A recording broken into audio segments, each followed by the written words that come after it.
decided to go camping, and this is the campground. I'll show you here, the very base of Fontana Dam. There it is. There's the campground, and this is just outside the Great Smoky Mountains National Park, and there's a sign that leads into the campground. I thought that was real pretty, so I took a picture. And the not so luxurious tents and the beautiful little river that runs right beside the campground. So I'm going to test out the Coleman Camp Oven, and I'm going to do that with some refrigerated biscuit dough. This is all natural, and it's made by Immaculate Baking Company. They sell a wide range of different kind of refrigerated dough products, and this company was actually started by my husband's cousin.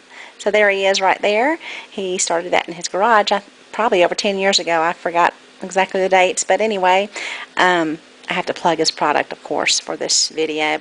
So I'm placing the biscuits in this aluminum pan, and aluminum is a great conductor of heat. I lined it with parchment paper, which I cut the night before we went camping. I'm putting that on the bottom rack. You can adjust that rack in the oven. So I need to lock it up so I can seal the door and keep the heat in. And I'm placing that on a dual burner stove, and I'm using a dual fuel stove too. Of course, you don't have to use a dual fuel stove. You can use a propane as well, but I'm just comfortable using white gas. I've always used it for, I don't know, 20-25 years. Every time I go camping, that's what I use. So the good thing about the dual fuel too is you don't have to use just the common white gas fuel. You can also use gasoline if you need to. So there's just some bacon that I cooked the night before when I cooked dinner, and I just put that in my cooler so I could heat it up the next morning. And there I am. I'm putting it on top of the Coleman oven because it's so hot.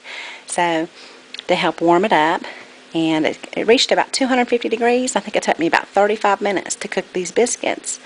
So they turned out just beautifully. They were nice, light, and fluffy. What I did was I took these off of the dual burner stove, and I kept the door closed so that I could cook the rest of my breakfast, which basically was just eggs. So that freed up my stove so I could finish cooking breakfast. And there's the final meal, and it was just wonderful. And thank you so much for watching.